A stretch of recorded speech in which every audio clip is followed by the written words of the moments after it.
I think we got one little glitch. Sorry.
Sorry, we're working out one issue, and you should be ready to start in just a few minutes.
Okay, Penny, I think we're ready, aren't we?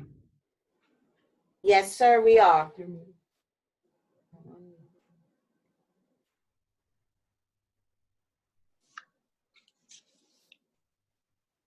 Okay, we want to get started. We're all set. Am I good to go, Lee? Yes. Yes, you're good. Okay, this is the July 21st, 2020 meeting of the City of Charleston Board of Zoning Appeals. Zoning present are Ms. Grass, Mr. Judone, Ms. Richards, Mr. Robinson, and Mr. Krawcheck from the city planning staff, Mr. Batchelder, and Ms. Ashby. This is a Zoom meeting, and we will conduct it in the same way that we have conducted two previous meetings. This board does three basic things. We hear appeals from the decisions of the zoning administrator. We grant special exceptions, which is a fact-finding function of the board, and we grant variances in accordance with the zoning ordinance. In order for the board to grant a zoning variance, it has to find that there are extraordinary and exceptional conditions pertaining to the particular piece of property, that these conditions do not generally apply to other property in the vicinity, that because of these conditions, the application of the ordinance to the particular piece of property would effectively prohibit or unreasonably restrict utilization of the property. And lastly, the board has to find that the authorization of the variance will not be of substantial detriment to adjacent property or to the public good, and that the character of the district will not be harmed by the granting of the variance. Mr. Batchelder, I will turn the meeting over to you for the first item on the agenda. Actually, I'll read that into the record. I'm sorry. Item number one on the agenda is 235 East Bay Street, 36 North Market, 5 Ginyard Street. It's a request for a second one-year extension of a vested right that expires on July 18, 2020, pursuant to section 54-962. Vested right is an approved special exception for a 50-unit accommodations use with conditions in a GBA zone district. Mr. Batchelder.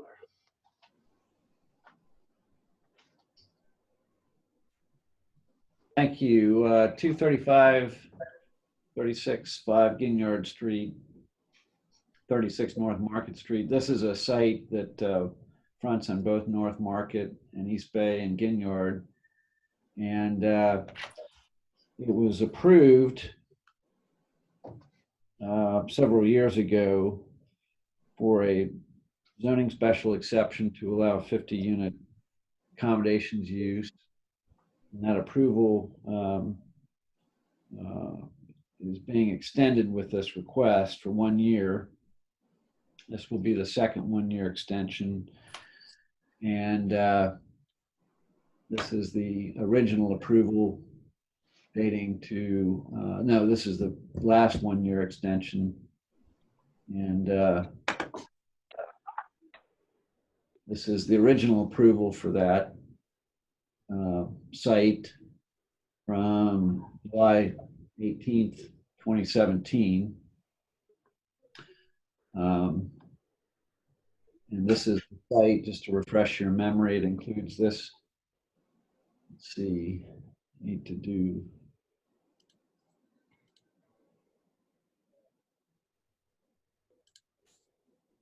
So it includes this building at 36 North Market Street, the parking lot, and what was a 1-story building in this location along East Bay Street. Now it's just a parking lot as well.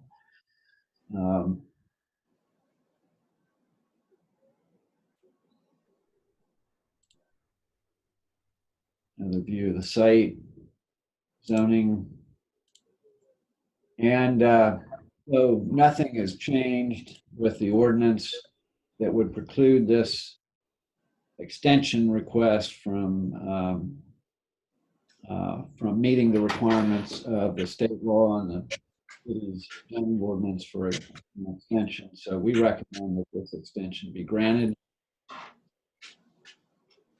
And I don't see the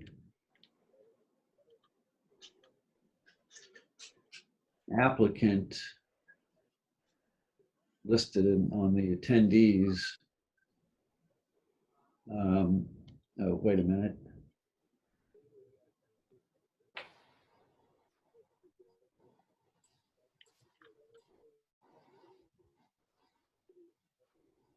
Oh, I do. I'm sorry.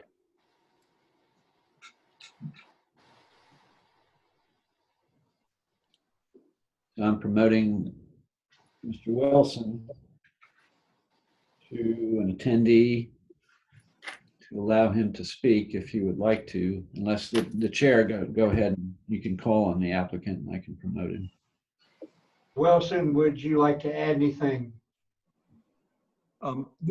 Thank you, Mr. Chairman. I don't really have anything to add. I could explain just in. Mr. Wilson, sorry to interrupt you. Before you do that, do you solemnly swear to tell the truth, the whole truth, and nothing but the truth, so help you God? I do. Thank you. Go right ahead, please. Just to refresh the memory of the members of the board, this approval was granted in 2017. A neighboring property owner appealed the board's decision. The circuit court affirmed the board's decision, but then it was appealed to the South Carolina Court of Appeals, and it languished there for about 1.5 years before we finally settled that matter earlier this year. And so the project has continued to move forward recently through the BAR and TRC process, but we do not have a building permit in hand yet, hence the need to seek this approval. I'd be glad to answer any questions about the project or procedure that would be helpful, but I'll stop at that now. Thank you very much. Okay. Do any of the members have any questions for Mr. Wilson? Okay. Thank you, Mr. Wilson. Ms. Ashby, is there anyone else who would like to speak on this application? No, Mr. Krawcheck, there is no one else. Do I hear a motion or any discussion? I move for approval. Mr. Robinson moves approval. Is there a second to that motion? Second. Mr. Judon seconds the motion. Any discussion? All in favor of the motion, please say aye, and those opposed, nay. Ms. Grass. Aye. Mr. Judon. Aye. Mr. Robinson. Aye. Ms. Richards. Aye. And Mr. Krawcheck votes aye. Motion is unanimously carried, and the application is approved. Thank you, Mr. Chairman. You're welcome, Mr. Wilson. Thank you. Stay well. Item number 2 on the agenda is 257, 261 King Street is for a special exception to allow a 12-unit accommodations use in a GBA zone district. Mr. Batchel.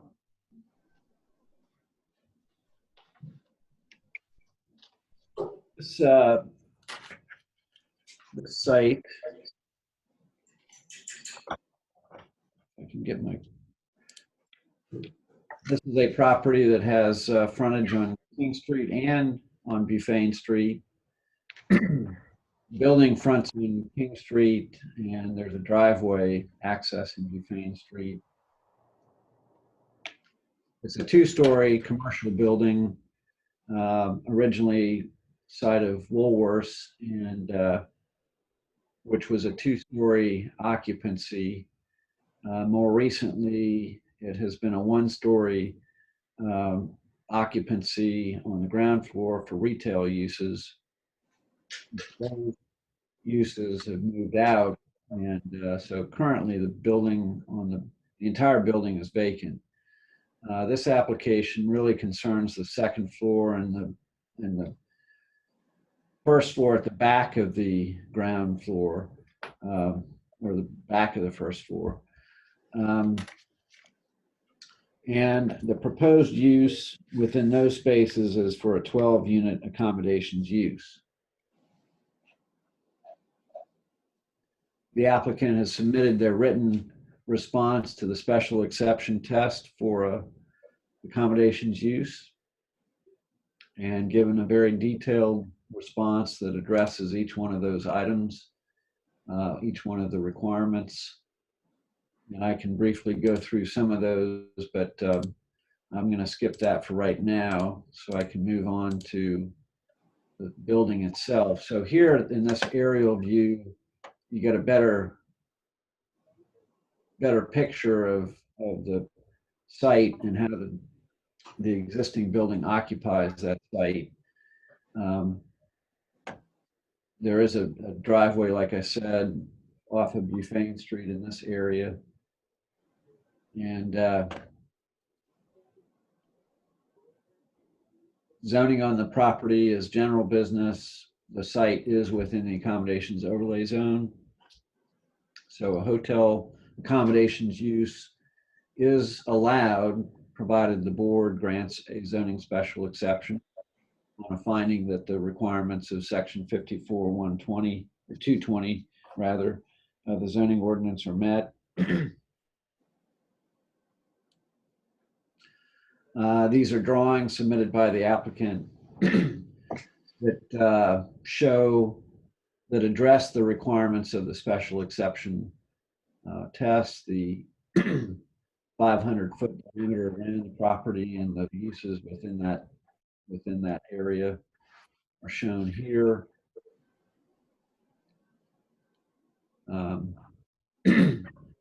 Public transit and attraction proximity. Of course, this is in the heart of the historic district on King Street, where we do have public transportation. This site plan shows the entire property, and you'll see that there are parking spaces along that driveway coming off Buffane Street right here, 10 spaces total. And then more detailed plans show the floor plans. So again, on the ground floor, the front portion of the building remains for retail space. The back portion of that ground floor will be utilized for the accommodations use with the lobby, the courtyard, meeting space, and 3 accommodations units. 3 of those 12 accommodations units on the ground floor.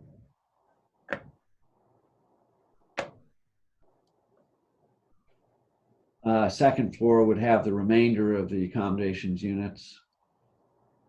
for 12 total. And there would be some outdoor areas for those units.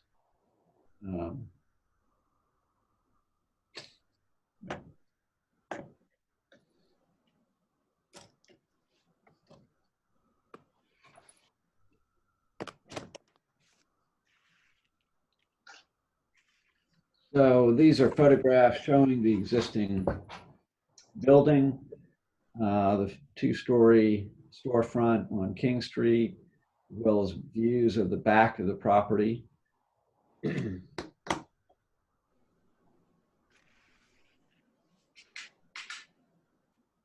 Views of the proposed elevations once the building is fixed up. They would add some windows on the back of the property, those units. More views of the elevations. And then finally the application. So I'm going to go back to the written response to the special exception test and just go through that real quickly. So there are no dwelling units in the existing building that would be affected by this application. That's number one. That's important to point out. There are no office uses within the existing building that would be affected by this application. That second floor of this building has been vacant for a number of years, quite a long time actually, and there have been proposals over the years for various uses, but nothing has worked out. So this is the latest proposal as a way to activate the use of that ground, of that second floor space, really.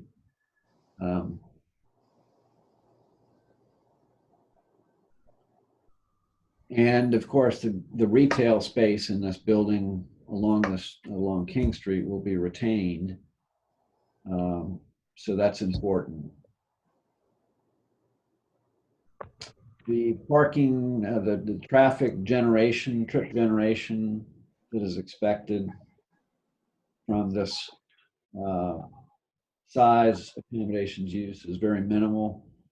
Plans have been reviewed by our Department of Traffic and Transportation. There's no issues, no concerns with that. And certainly we think the location of this use in this area of King Street will contribute to the maintenance of our mixed use district in this area. There are no restaurant bar spaces that are proposed as part of this accommodations use. Guest drop-off pickup area will be located within that driveway area next to the lobby. So it will be off the street. They will exceed the minimum 10 sleeping units or 10 accommodations units with this proposal. So that's not an issue. And there are no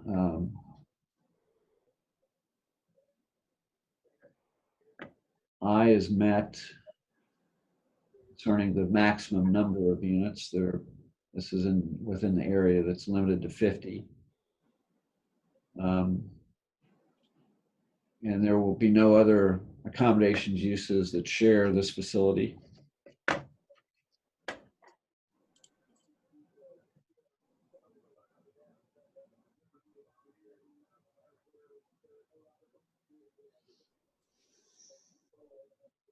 And this location will meet the minimum meeting space requirement by providing 494 square feet of meeting space.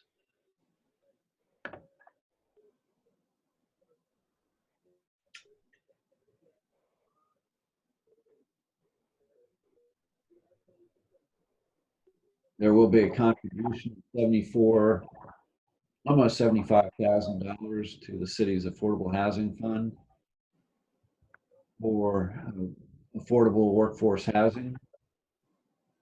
per the ordinance.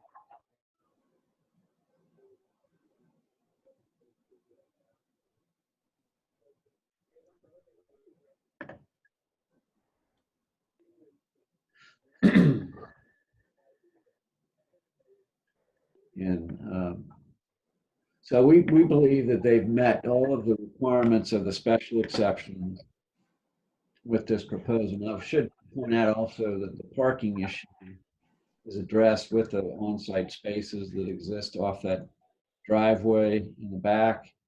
The records for the retail spaces within the building do not identify any requirements for off-street parking. And I think that just dates back to many years ago, because that ground floor space has pretty much, I think, been continuously occupied through the years. So the spaces that do exist off that driveway are available for the accommodations use, in our opinion. So we feel that they've met the parking requirements.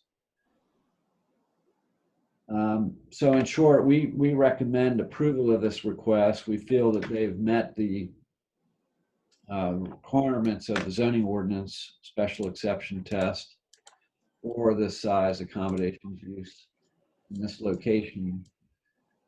So we do recommend approval to you. And with that, I believe we're ready to hear from the applicant.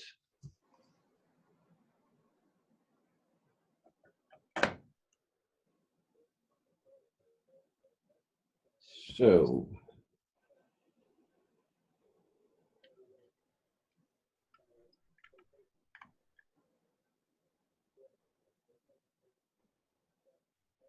Joe, are you bringing the applicant on board?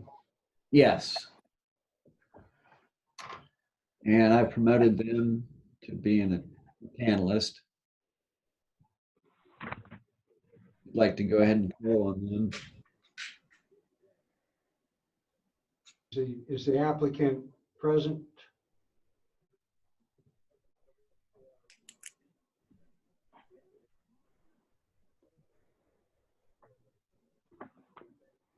Hello, Alicia Reed is here. Yes. Sorry, I was muted. Ms. Reed, do you solemnly swear to tell the truth, the whole truth, and nothing but the truth, so help you God? I do. Proceed, please. I don't have a whole lot to say, as I think everything was pretty well covered by Mr. Batchelder. I will say that the second floor of this building, where most of our accommodations units will go, has been vacant for 20 to 30 years. So we're excited that the owner has finally found a use that works for them. With all the parking being on site, we feel like it's an ideal fit. Any questions for Ms. Reed? Thank you very much. Ms. Ashby, anyone else signed up to be heard? No, Mr. Krawcheck, I do not have anyone. Okay. And city recommends approval of this application. Is there any discussion or any motions? I just have one question. Was this more of a long-term or short-term accommodations? This is short-term accommodations. Short-term. 30 Some of the days. units looked bigger. Like some are 2-bedroom units? Did I say that or no? Yes, these are meant to be Airbnb style units so that families can stay in them and have 2 bedrooms within 1 unit. Okay. Anyone else? Any discussion, any motions? Move for approval. Mr. Robinson moves for approval. Is there a second to that motion? I'll second it. Ms. Grass seconds the motion. Any discussion? I followed along with Mr. Batchelder as he recited the requirements of Section 54-220 He went from A all the way through all the letters through M. And as I followed along, he seemed to touch all the requirements. The proposal seemed to meet each and every requirement of the ordinance. I don't think that there is much choice but to follow the city's recommendation. I nostalgically remember this property way back is the Woolworths Five and Dime. More recently, I think a lady store. But it's a nice property. It's wonderful that the retail is being protected on King Street. And I intend to vote for a motion for approval. Is there any discussion? Okay. All in favor? I think, Mr. Robinson, you made the motion for approval. Yes, sir. Okay. All in favor of the motion, please say aye, and opposed, say nay. Ms. Grass. Aye. Mr. Judon. Aye. Ms. Richards. Aye. Mr. Robinson. Aye. And Mr. Krawcheck votes aye. The motion is unanimously carried and the application is approved.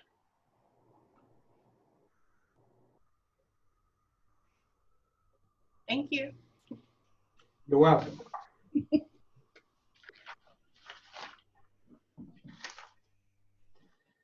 Item number 3 is 10 Wolf Street.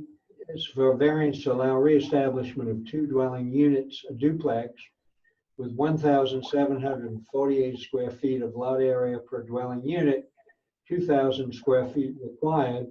It's for a special exception to allow 2 dwelling units, a duplex, without off-street parking spaces, 4 spaces required. DR2F, Mr. Batchel. And Wolf Street sits just east of Meeting Street. It is adjacent to the commercial properties along Meeting Street, along that east side of Meeting Street. But it is a residential property and residentially zoned. The applicant is requesting the variance and for the to allow reestablishment of 2 units in a special exception for 2 units without off-street parking.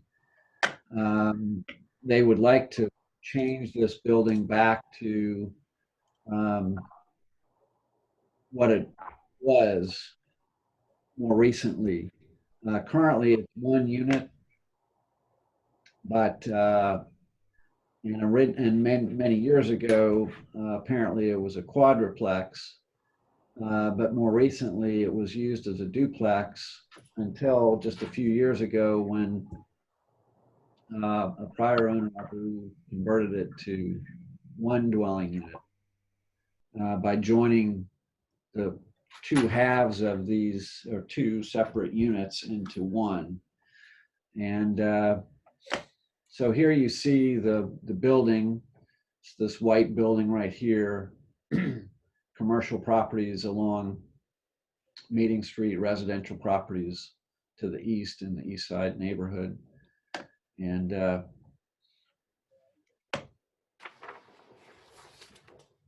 zoning map shows that it is zoned residential.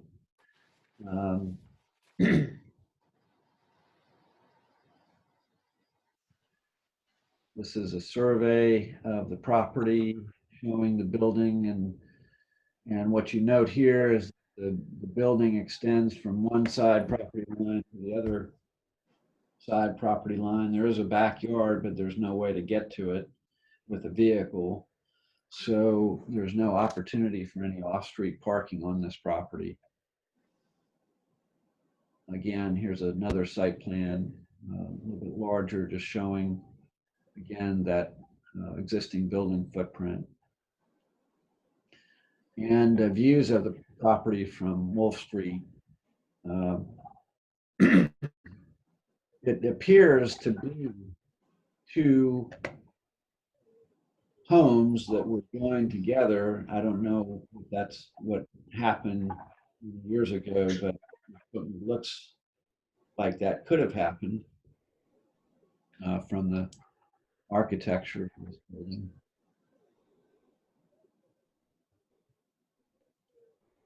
And this is the backyard. Now these are a little bit hard to see, but this is the existing first floor. And there actually are kitchens back here, both sides apparently.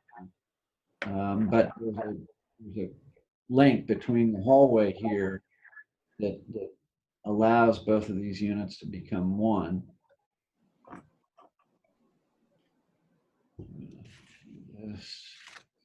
So this is the proposed, this is hard to read, but this is the common entrance right here.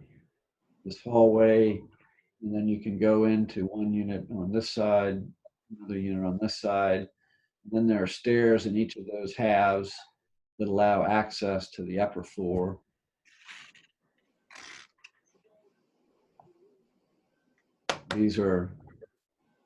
This is another view of the ground floor. Existing is shown here, proposed is down here at the bottom.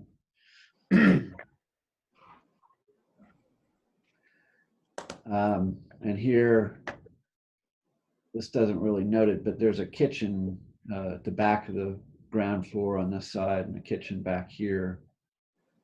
It's my understanding when I read the plans.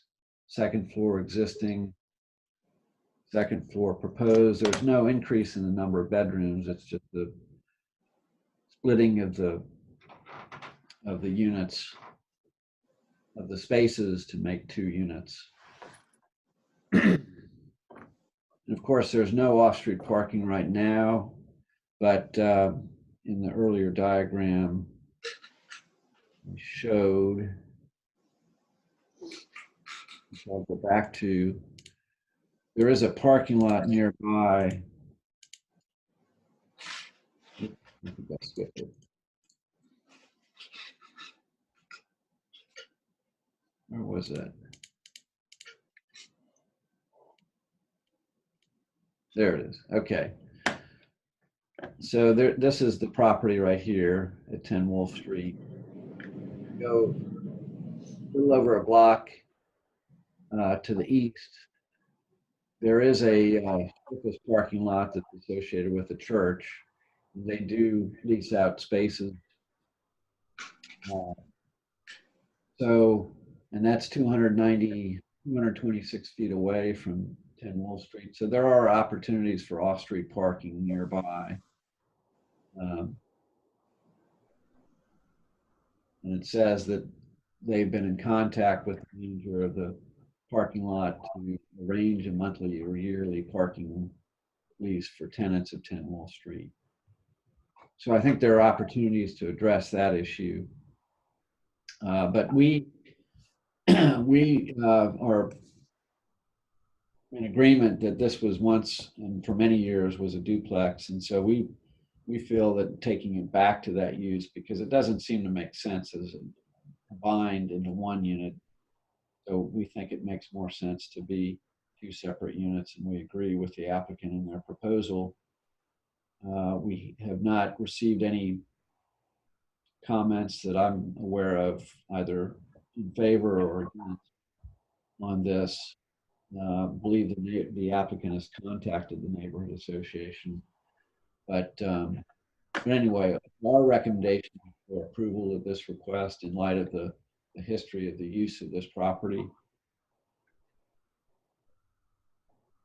City recommends approval. Ms. Ashby, anyone has to be heard on this? The applicant, Mr. Anthony Daisu, is in attendance. And I promoted him to be a panelist. We can speak. Yes. I'm here. Just Mr. Dawson, do you solemnly swear to tell the truth, the whole truth, nothing but the truth, so help you God? Yes, sir.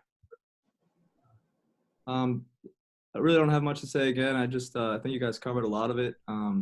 just from being in the house, though, it is apparent that it wasn't, the best construction or use of the property being converted to a single family home. And as you walk in, it is pretty apparent that it would be a better use as returned to its original use as a duplex. But I believe everything else was covered. And again, I appreciate the opportunity. Thank you, sir. Any motions, any discussion? I move for approval. Mr. A Roberts? second. Approval, second by Ms. Richards. Any discussion? In favor of the motion, please say aye. Opposed, nay. Ms. Grass? Aye. Judon? Yeah, yay. Okay. Ms. Richards? Aye. Mr. Robinson? Aye. And Mr. Krawcheck votes aye. The motion is unanimously carried for approval of the special exception and the zoning variance, and both are approved. Thank you very much. Good luck to you. Thank you very much. Item number 4 is the 1861 Bohicket Road special exception to allow an addition of music and classrooms in an existing school in an SR1S zone district. Mr. Batchel. 1861 Bohicket Road is Hot Gap School on Johns Island. It is located just south of the intersection with Maybank Highway. The applicant is requesting a special exception to allow an addition to be constructed onto the existing school building that was constructed not too long ago. But basically there are some trailers, mobile classroom trailers that occupy an area over here, I believe. And the request is to allow this addition so that we can remove some of these mobile classroom trailers.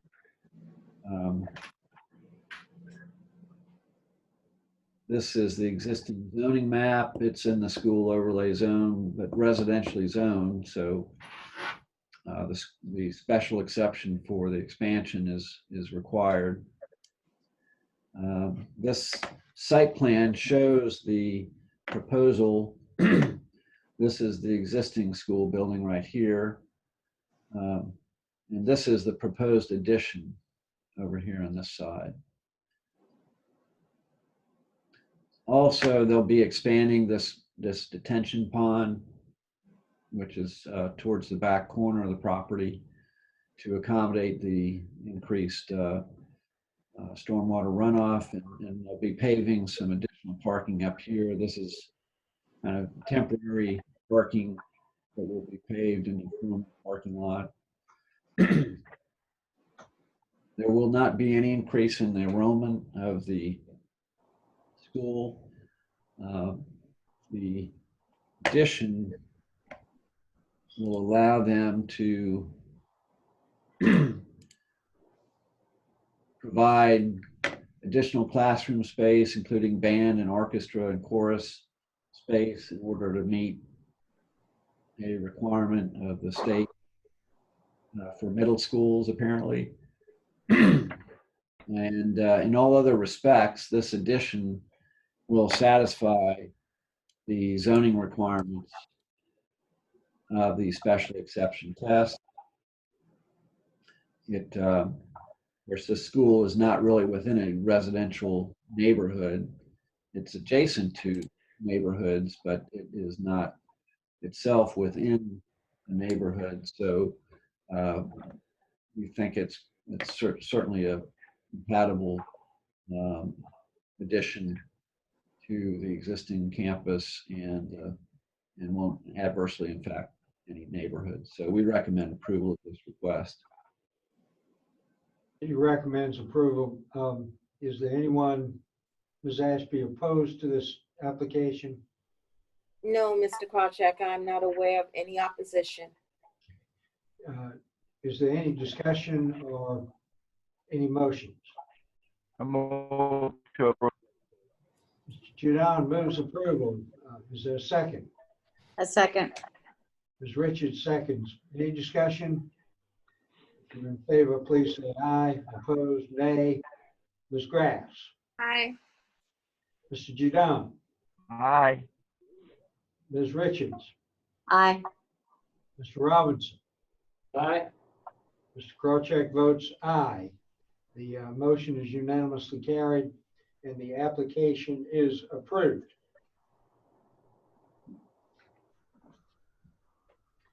Item number 5 is 159 Wentworth Street. It's for a special exception to allow a change to a non-conforming use by allowing a change from a dental office to a Medi, Spa, and wellness office in an STR zone district. Mr. Batchelder. 159 Wentworth Street in Harrelson Village is a residentially zoned property. Here's the zoning map. And what you see here is that the building occupies a portion of the property, but there is space on the property for parking in the back. This is an aerial view of the property, and here's a street view. For many years, the ground floor has been used as a dental office. And the proposal is to, the dentist office has moved out. So the proposal is for a spa to occupy the ground floor space. And that's a change, that's a different enough use that I felt it should come through the board for your approval as a change to the non-conforming use. So here's a site plan. It shows the parking in the back. It does exist and be available for the office use. The ground floor is configured. This is the existing floor plan for the dentist office. So it's already configured into rooms for the dental office that will become rooms for the spa. And there's a lobby waiting area up front, accessible from that front door. And we think that the proposed uses are equally or more appropriate than the dental office. And that's the standard that the zoning ordinance states for changing one non-conforming use to another non-conforming use is a determination by the board as to whether the proposed non-conforming use is equally or more appropriate. And we feel that this will satisfy that test. They've submitted information with their application explaining that their hours will be 9 to 5 p.m. Closed on Sundays and Mondays. And so the hours, the type of use, we think is certainly equally appropriate to what's there today. So our recommendation is for approval. And I should also point out this is an existing business. We're located at 10 Exchange Street right now, which is a commercially zoned property. But they've grown and they've become more successful, and so they would like a spot that provides better parking for their clients, and so anyway, we recommend approval of this request, and we've had some indication from the neighborhood association folks, and as far as I know, Penny can correct me if I'm wrong, but there's been no opposition that's been expressed to this request. Ashby, any opposition?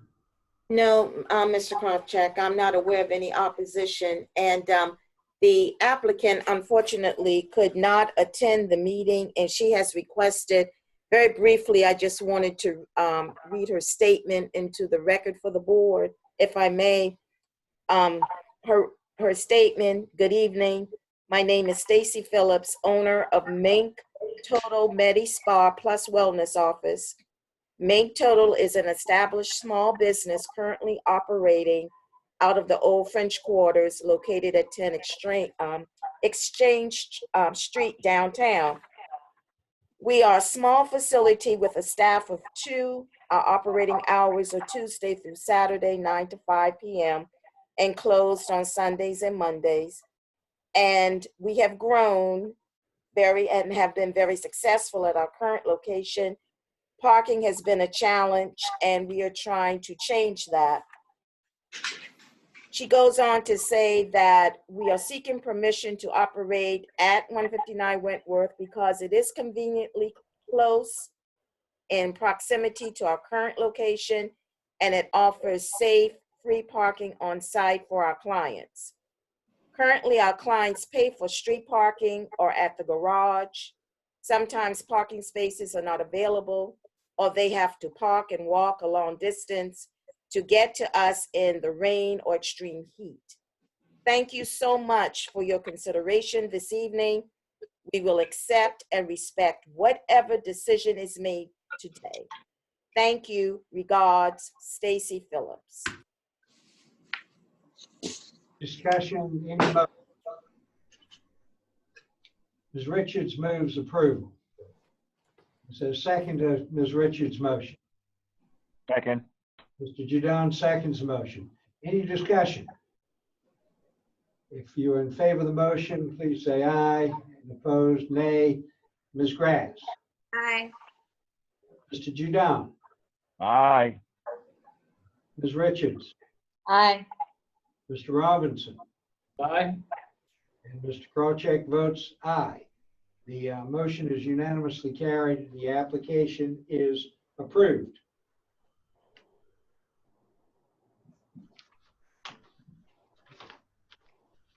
Item number 6 on the agenda is 33 Ashton Street and 31.5 Ashton.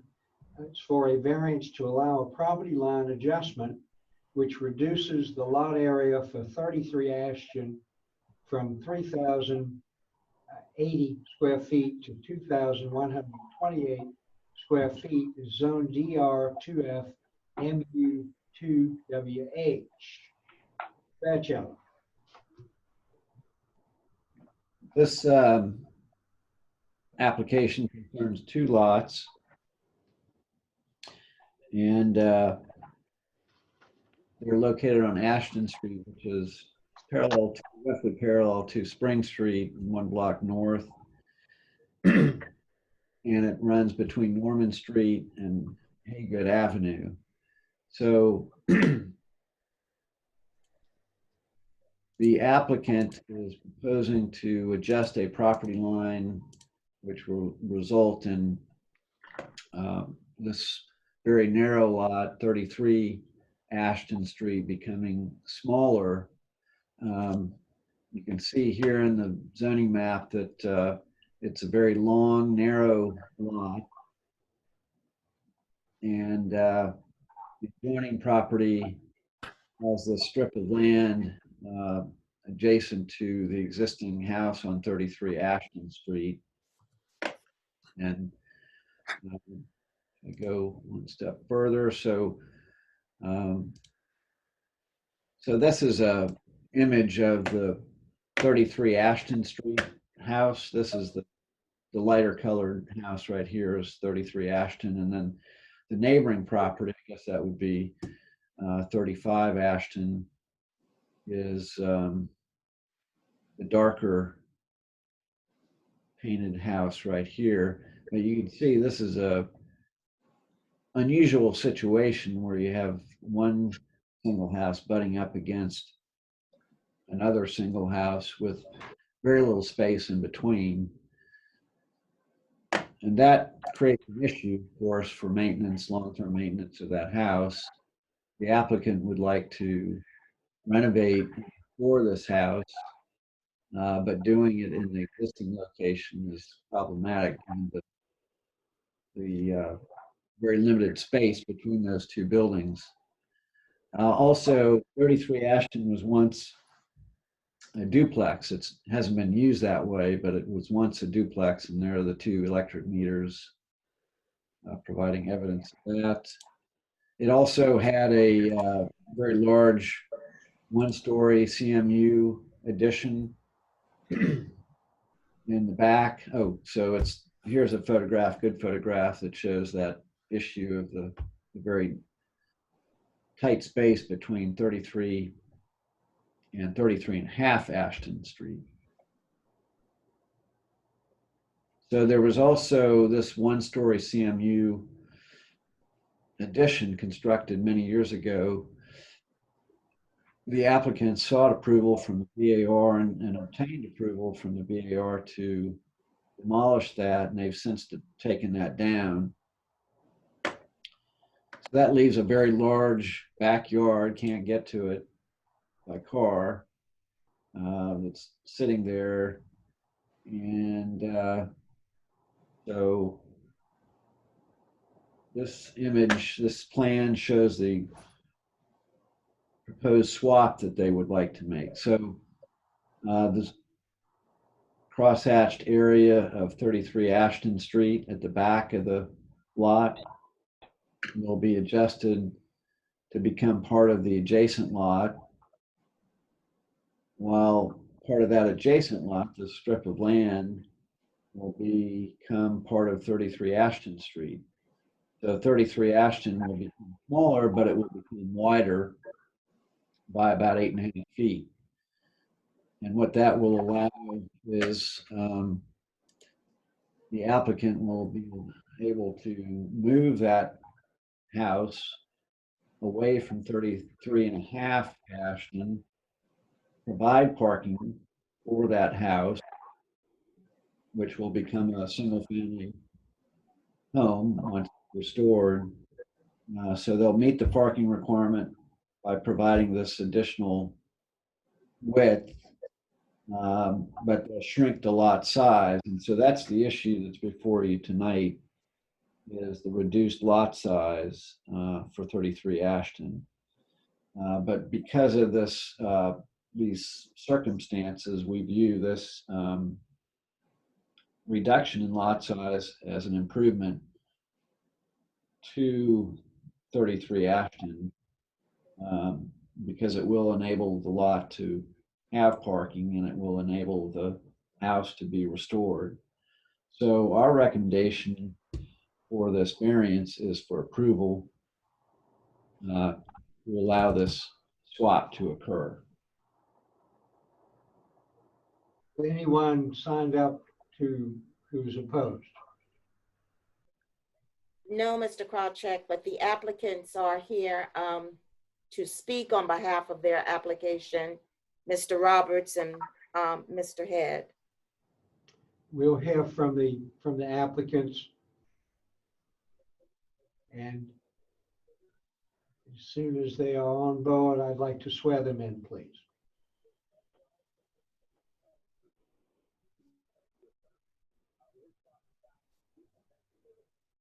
And I promoted Mr. Head and Mr. Roberts to become panelists. Mr. Head, Mr. Roberts, do you solemnly swear to tell the truth, the whole truth, and nothing but the truth, so help you God? I do. We'll hear from you, Mr. Head. I think Mr. Roberts is going to speak. He just hasn't unmuted. Thank you. Appreciate that, Patrick. Thank you, Lee. Thanks, Penny. Thanks, Mr. Krawcheck and the rest of the board. Not really much to add. I think Mr. Batchelder gave a very thorough explanation, and this is an unusual situation of sort of, we're separating the Siamese twins, and we will continue our good work on Ashton Street, of which we received 2 Carolopoulos Awards for 17 and 19, exactly the same paradigm.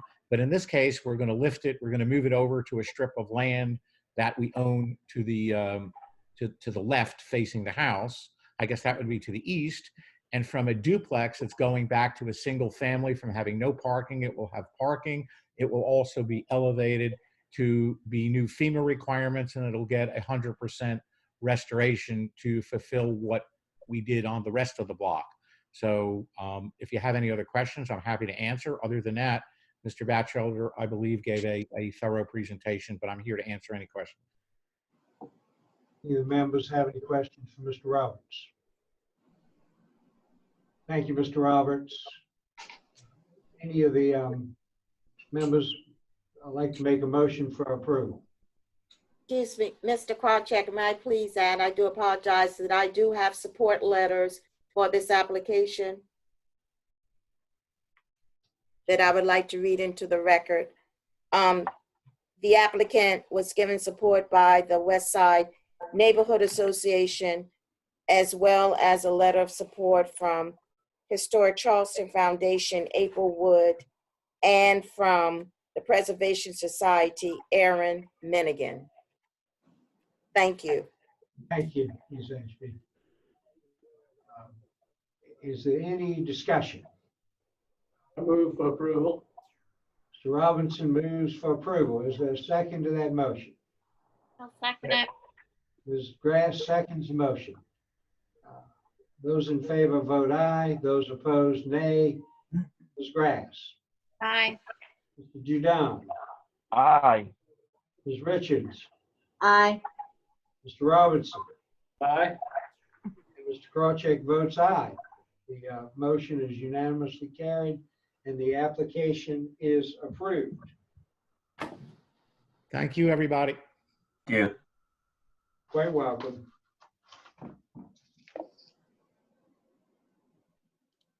Item number 7 is 126 Shepherd Street, special exception to allow construction of a single-family residence on a lot of insufficient size.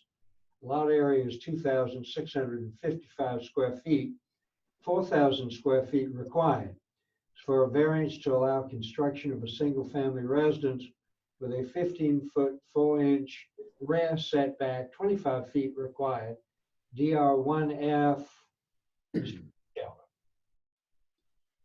126 Shepherd is a vacant lot, residentially zoned property in the West Side neighborhood. The map here shows the location of that lot mid-block between South Tracy Street and Perry Street.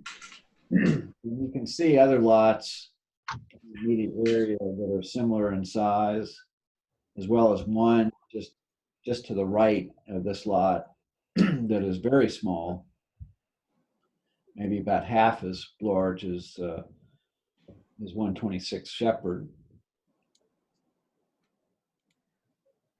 Again, here's a zoning map. All of these properties on that block have the same DR2F zoning, or DR1F zoning rather.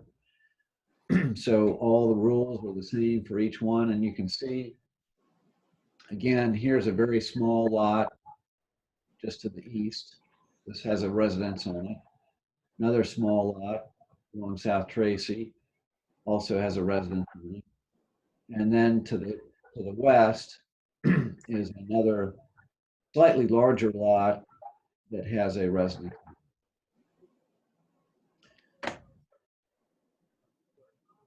An aerial view shows those existing residences on the adjoining lots, as well as the vacant lot in question. These are plans for the proposed house. Single-family residence will provide off-street parking in accordance with the requirements and meet the side setback requirements. The only issue is the rear setback and the size of the lot. So, and again, if we go back to this image right here, this is a pretty good image. So these adjoining residences on the other lots that are similar in size don't meet the rear 25 setback either. And so I think there's a valid case for this applicant to request this variance.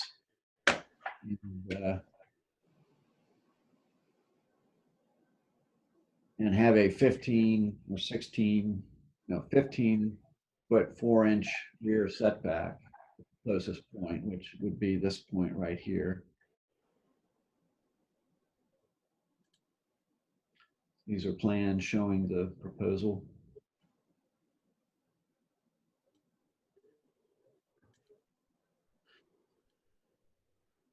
And again, more photographs that show small rear setbacks for neighboring properties. So we feel that the special exception is met by virtue of other lots of similar sizes in the immediate area, adjoining lots rather, having single family homes on them already. This one is certainly compatible with those, so I don't see any reason to restrict it from having a single family home on it. And then also the setback variance is justified because of the small size of the lot and the fact that other similarly sized lots already have homes on them with very small rear setback. So for those reasons, we recommend approval of this request, and I see the applicant present.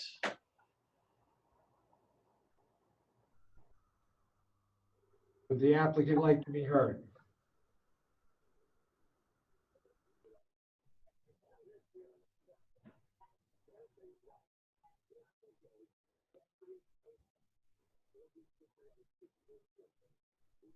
And I promoted him to become a panelist, but I'm not sure.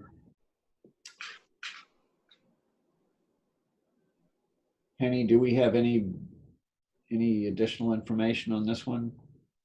No, Mr. Batchelder, I'm not aware of any opposition to this application. Is there any discussion? I move for approval. Mr. Robinson moves for approval. Is there a second to that motion? Second. Mr. Judon seconds the motion. Any discussion? Those in favor vote aye. Those opposed vote nay. Ms. Grass. Aye. Mr. Judon. Aye. Ms. Richards. Aye. Mr. Robinson. Aye. Mr. Crochet votes aye. The motion is unanimously carried to approve both the special exception and the zoning variance, both of which are approved.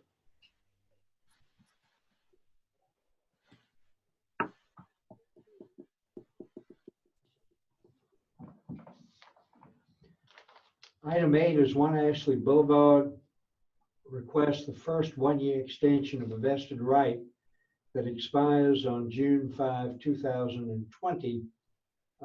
Vested right is an approved variance under section 54-353 for attached dwelling units, duplexes in an STR zone district.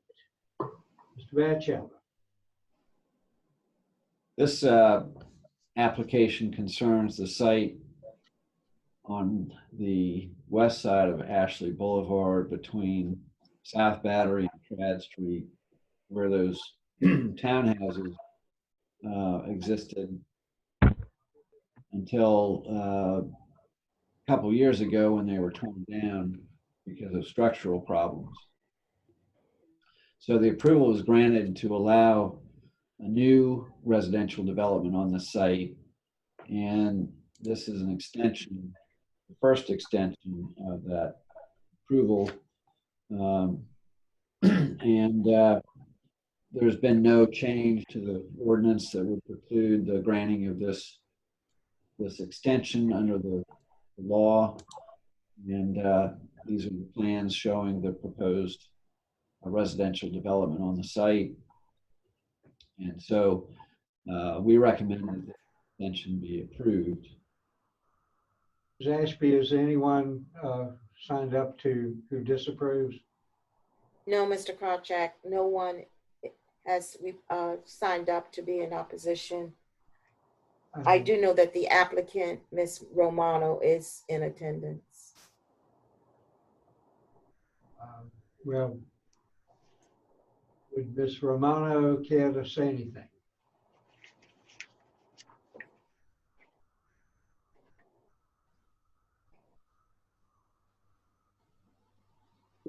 I'm here, but I don't have anything to add. Thank you very much. Mr. Judon moves approval of the application, and I hear a second from Ms. Grass. Those in favor, please say aye. Those opposed, nay. Ms. Grass. Aye. Mr. Judon. Aye. Ms. Richards. Aye. Mr. Robinson. Aye. And Mr. Krawcheck votes aye. The motion is unanimously carried and the application is approved.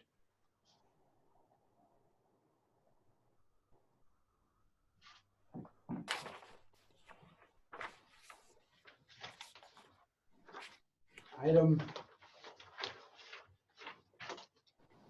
number 9 is 9 Rose Lane.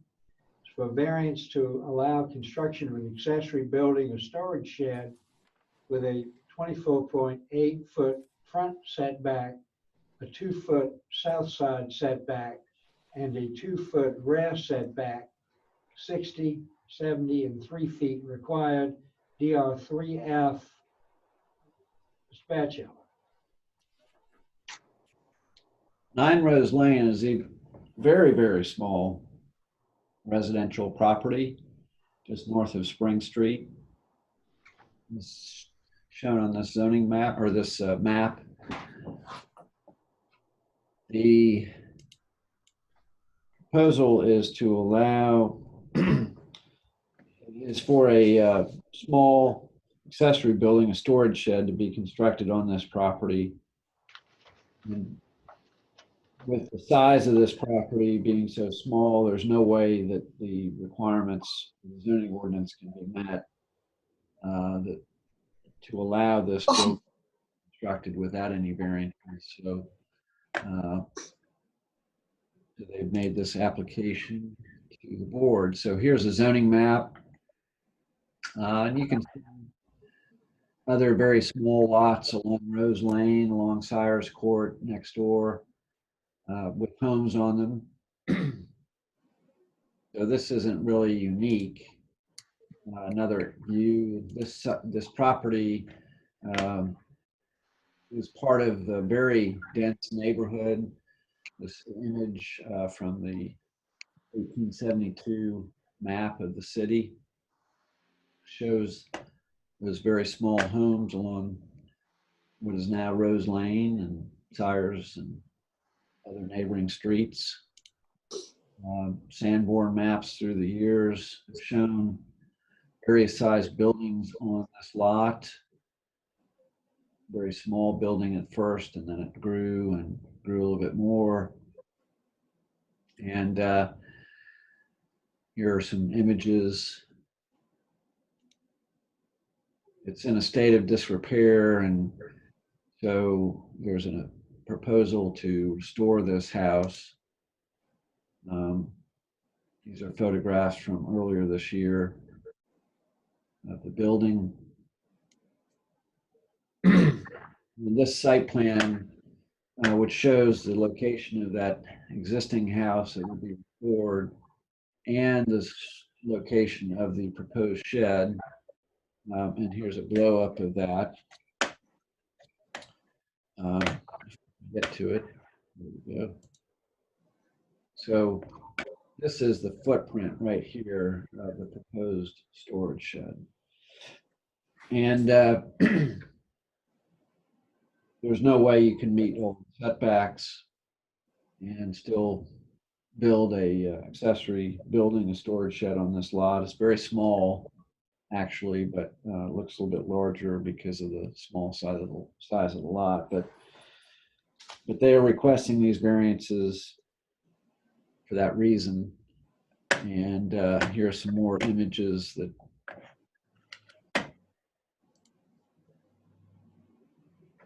this will have to go through the BAR, of course, and be approved by the board. And this is a view from the street. And roof plan up above, side view on either side. And these are plans just showing the house and how it will be restored into a 2-bedroom house.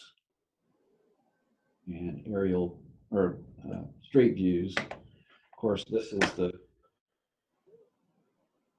property in question. So we feel that the applicant has made a valid case for the variance. This is a unique situation, and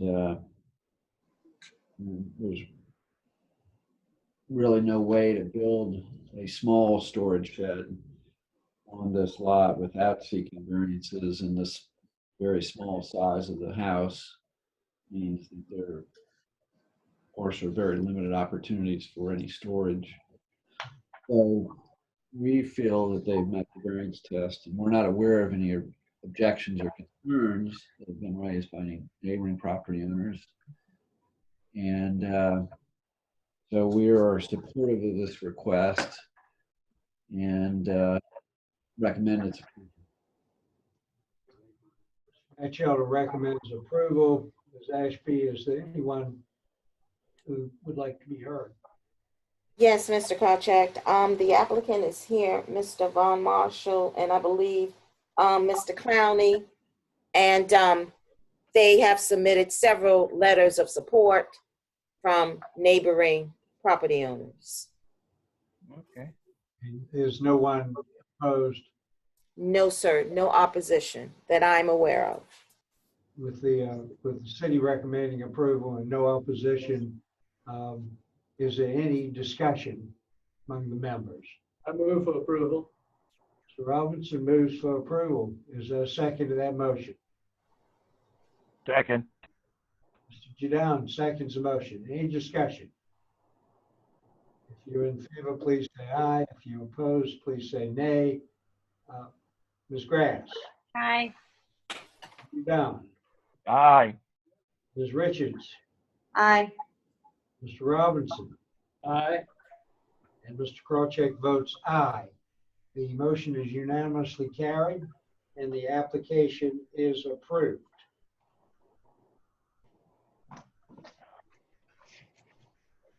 Item 10 is 35 Pitt Street for use variance to allow a residential short-term rental use in the main house on a property that is not individually listed on the National Register of Historic Places.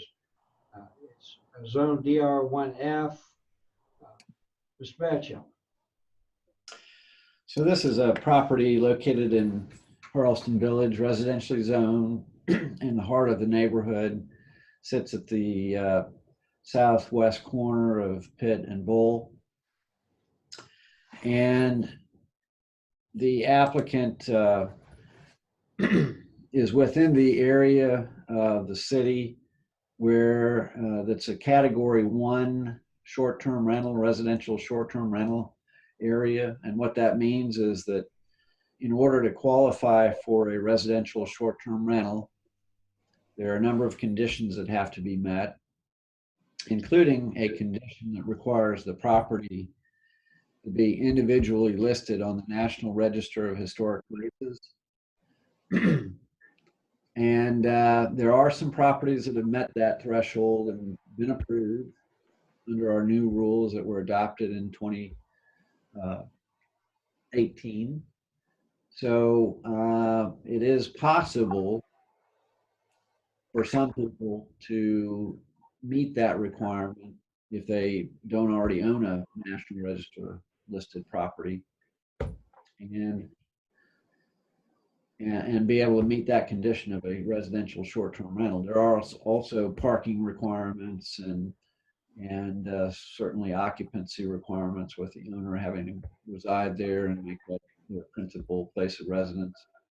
But the National Register listing is one of those requirements for this area of the city. That was done really because this is the old and historic district of the city of Charleston. And the city council felt that that was an important condition that should be met for properties to be able to have a residential rental use. The applicant does not meet that requirement, and so they're seeking a variance to that requirement to enable them to meet the other requirements and obtain a short-term rental license. But our recommendation would be in opposition to this request. We know that that's a very high bar to reach for property owners, but it is a requirement that was adopted by City Council just 2 years ago, and it is a and a short-term rental use is really just an accessory use. It's an opportunity for a homeowner to have one residential short-term rental unit on their property that they can rent short-term to guests who want to come and visit Charleston. And it's an accessory use. It's not the principal use. So it is sort of like a home occupation or something like that, where you're allowed to do it if you can meet all the conditions. But if you can't meet those conditions, then you're not entitled to that accessory additional type of use in addition to the residential use. So we view it as not at the same level as a principal use in that regard, and not being fundamentally important to the use of the property. Of course, this has been a residential property for many years, and this doesn't preclude it from continuing to be used that way. So we don't feel that the variance test, the variance threshold, should be pretty high for this kind of a variance has been met. We're not sure that even we would support any other request of that matter, because there are certainly other people within this category 1 short-term rental area that would love to have the opportunity to have a short-term rental, except for the fact that they can't meet that National Register listing requirement. So for all those reasons, we don't believe that this variance should be approved. City recommends denial. Is the applicant signed up to speak? Yes, Mr. Krawcheck. The applicant, Ms. Chacon, and the owner of the property, Mr. Holliday. Okay.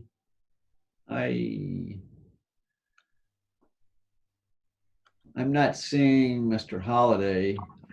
I believe that he will have capability with Ms. Chacon. Okay. Okay. Thank you.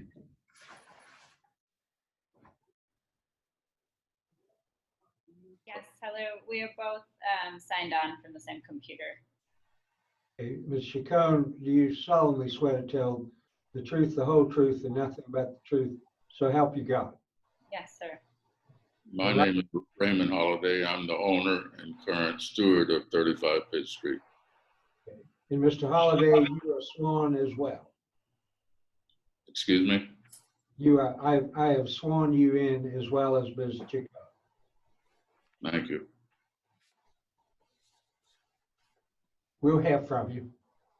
All right. As I said, I'm the owner and current steward of 35 Pitt Street, located on the southwest corner of Pitt and Bow Streets. This property has been in my family for 101 years. My great aunt bought it in 1919 and occupied it and operated it as a boarding house. And later on, got tired of cooking, so she just offered it as a rooming house. like I said, the house has been in my family before I've been alive, and ever since. I grew up here. The house means more to me than money. It's a home. We rent it out because we need the money, like anybody else. It's not a business, but we consequently have to operate it that way.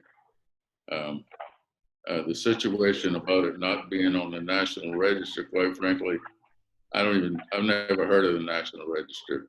I live in a different world. I realize after listening to your program here, y'all are a lot of learned people with much more knowledge than I have. I'm just one person trying to keep my house standing and make a living until I drop dead. This variance from the National Register, from what I understand, we're on the National Register, but not as a single entity. And, it sounds like a catch-22 situation. I'm not asking for anything new. I'm just asking for y'all to let me do what I and my family have been doing for the last 100 years. In no way, shape, or form, what I'm doing here is a detriment to this community or the neighborhood. If anything, it's an asset. I don't have a bunch of loud college kids running around making noise and you have to call the cops on them, which has happened here more times than I care to remember in the neighborhood.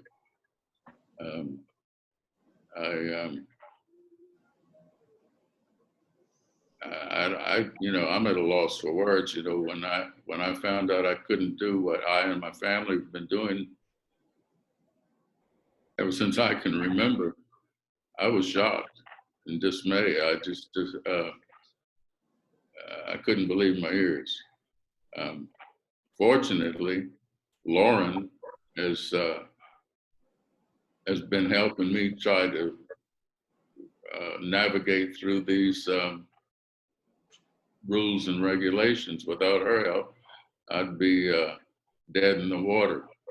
I came back to Charleston after a stint in the Navy, the hitch in the 60s, and the place was under siege. There was a hospital strike going on. People were being killed, shot, cars were being burned. I moved into the house with weapons in order to defend it. And I've been doing so in one way or another ever since. I just hope y'all will consider my appeal, consider my situation, and have mercy on my soul. I need this to live. I need it. I'm not here as a company or a business trying to make a bunch of money. I'm just trying to stay alive and keep my house alive. I'm a very simple person. I mind my business and take care of my house. At this time, I'd like to refer to Lauren, and she has some talking points that might help y'all understand where I'm coming from. I just, I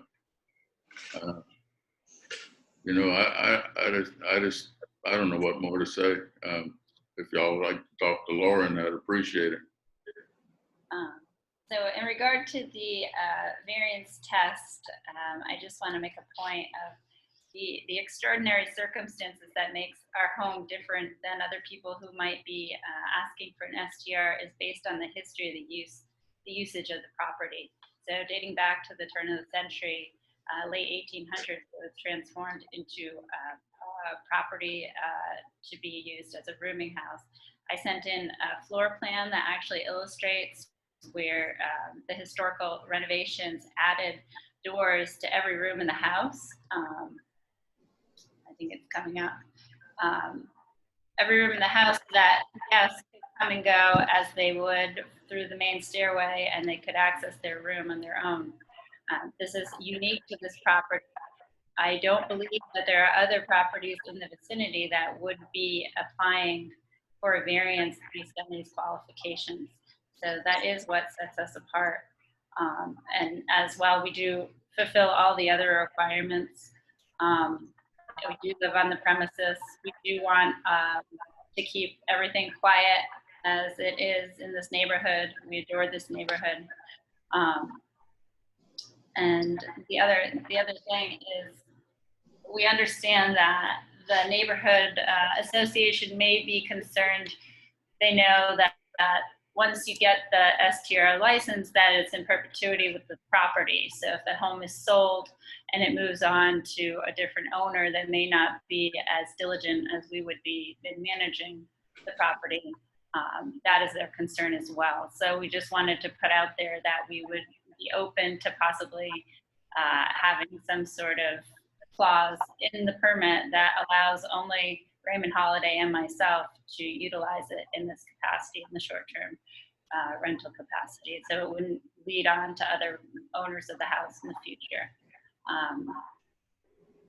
You know, we have the same concerns with the noise level in the community and the respect for the neighbors, and having the variance would not disturb anything that is existing here now. If anything, all it would do is provide Mr. Holiday with more funds to be able to finish painting the exterior of the house, to put up the old historic shutters that have been garaged for so many years, to landscape the front, you know, and all these things contribute to Harleston Village and the beauty.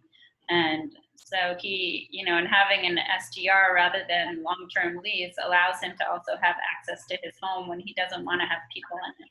You know, when he has family visiting from Columbia or outside Charleston, he can put them up. Whereas if it's just rented all the time, he doesn't have that opportunity. So it provides him with flexibility. And, you know, he's an older man. He doesn't want people in his house all the time.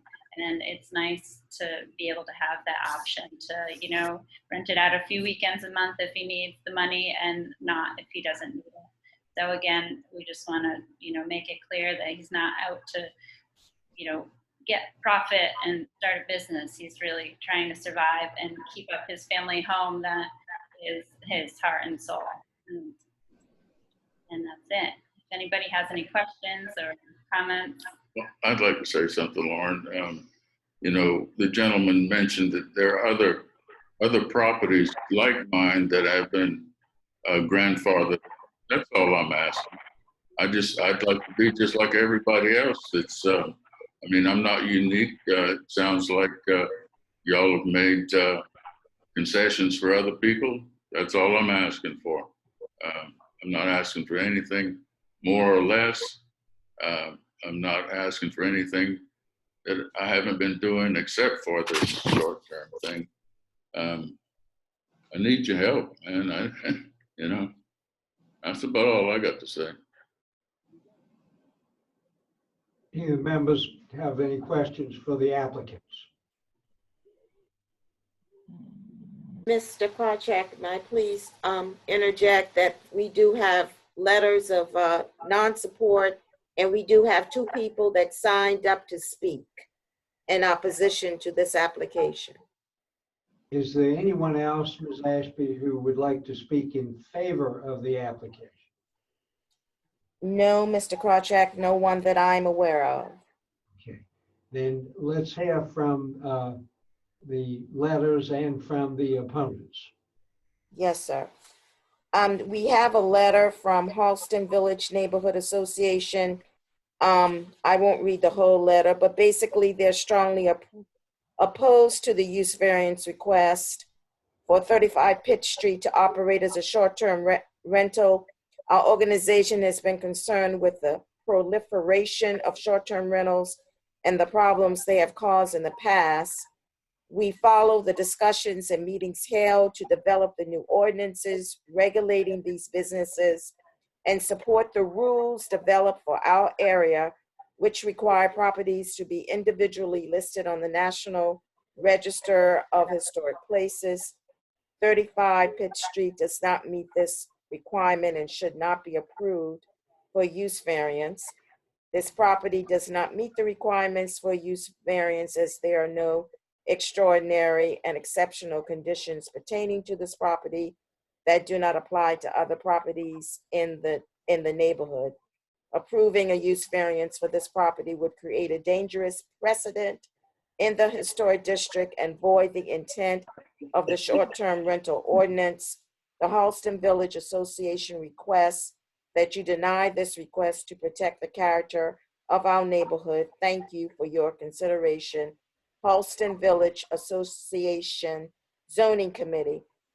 Then we have another letter from a resident in the neighborhood, Amanda Griffith at 107 Bull Street. And basically she's saying that the residential neighborhood adjacent to the College of Charleston is fragile, and any change in use would undermine the residential character of this section of Pitt Street, with strangers coming and going at all hours.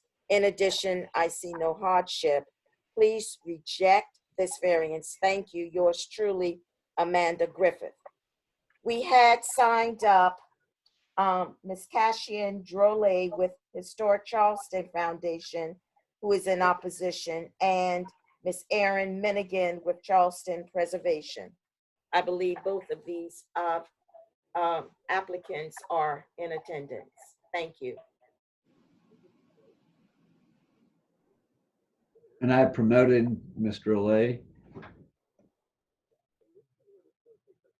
Good evening, board members. Cassian Drolet, Historic Charleston Foundation. Thank you for the opportunity to speak.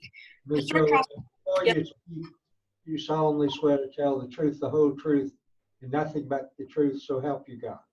I do. Thank you. Proceed. Historic Charleston Foundation opposes this variance application to allow for short-term rental use at 35 Pitt Street. We have long been concerned with the issue of short-term rentals and the effect they have on neighborhoods. And we were a member of the mayor's short-term rental task force.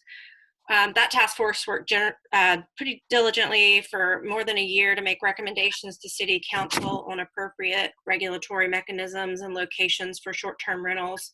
And City Council, we believe, adopted a reasonable ordinance that protects both the interests of property owners and the residential character of city neighborhoods. We believe that 35 Pitt does not meet the criteria identified in the ordinance, as it is not individually listed in the National Register of Historic Places. And we don't believe that this property merits a variance because there are no special or extraordinary conditions applicable to this property that are not applicable to other neighborhood properties. Further, we believe that granting a variance in this case could establish a dangerous precedence for other properties located in Category 1 to overturn the short-term rental ordinance. Respectfully, we request the members of the BZA-Z to reaffirm the city's commitment to the short-term rental ordinance, protect the character of the city neighborhoods by denying this variance request. Thank you. Thank you very much.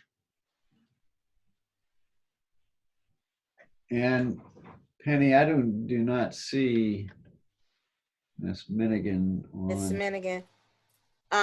In light of that, Mr. Batchelder, she did also submit the letter of opposition, and I can read that into the record, please. Dear board members, the Preservation Society of Charleston stands with the Harleston Village Neighborhood Association in opposing this request for a use variance to allow a short-term rental unit at 35 Pitt Street. We feel strongly that this request does not meet the variance test and that this property is not subject to extraordinary or exceptional conditions, and reasonable use of the property can continue without granting of this variance. Further, authorization of this use variance would be detrimental to the public good and the character of the district by subtracting from the long-term residential housing stock in the neighborhood and opening the door to similar requests in the future. The requirement that STR use be limited to buildings individually listed on the National Register of Historic Places is an important protective measure in the Old and Historic District to keep the number of STRs at a reasonable and sustainable volume. And we urge the board to deny this request. Thank you for your consideration. Sincerely, Erin Minigan, Director of Historic Preservation. Thank you. Thank you. Ms. Ashby. Is there anyone else who would like to be heard? Yeah, I would like to be heard if there's nobody else. Yes, and that would be in reply, Ms. Chacon. Okay, thank you. Go right ahead. Well, first of all, with all due respect to the neighborhood association, I understand and agree with their concerns to have too many short-term rental units in town. However, I don't think that is related to the variance test requirements that I believe we meet. The extraordinary circumstances which we have to focus on are that we are not listed individually on the National Registry because the home was altered over 100 years ago with historic alterations that made the building into a rooming house. So there are not many other examples in this neighborhood that would qualify for this. So this is particularly unique, and which is what we're talking about here under a variance request.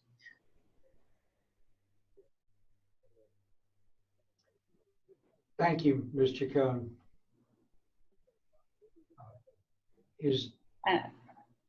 Also, if I may, all of these people who don't want me to have a short-term rental here, I understand their concerns about the possibility of the precedent being set, but there's not going to be a problem. I mean, the people we have here are few and far between to begin with, and I've never seen long-term, short-term. However, I mean, I've not ever had a problem here. I have a list of rules, don'ts, and they're more don'ts than do's when I rent on a monthly basis. I would apply those same rules to a short-term basis. And I'm sure the people that you grandfathered in the past, I'm sure these questions were brought up for them, and I don't know how that panned out for them, but I guarantee you there's not going to be any problems here. And if somebody else, if this sets a precedent for somebody else to come before your board of review, well, then you have the ability to either approve or disapprove them, just like you have the ability to approve or disapprove me now. Give me a chance, you know. I'm not asking for the moon. There's a lot of nice words here, some legal mumbo jumbo. I'm just some Joe Blow guy who's just trying to make a living and keep his house standing, you know. And I do believe that when they put this into effect, and what the ordinance was trying to do was to limit the number of short-term rentals and to prevent outside investors coming in and buying full houses like that happened right around here. They would have the full house rented to a bachelorette party. There would be a party every night. And, you know, I live in this neighborhood and we disapprove of that and we hated that. And we were grateful to the ordinance to put that to bed.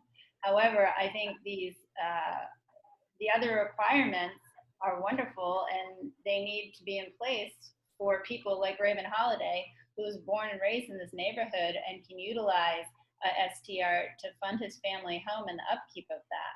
This is just becoming more of a political statement than, you know, a method to help maintain the beauty and the history of our neighborhood. So I hope it can be seen in that light today. Ms. Chacon, have you tried to register this property in the National Register of Historic Places? We have approached a historic architect who informed us that due to the alterations, the unique alterations that made it into a rooming house, that we were not going to be eligible, even though the structure of our house is very similar to many other houses that are on the National Registry.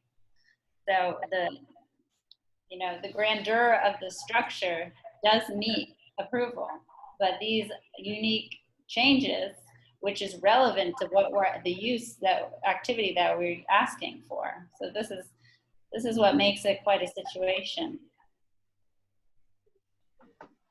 My concern, this is Mr. Krawcheck, and you and Mr. Holliday make some compelling arguments, and I'm searching for a way to try to help you.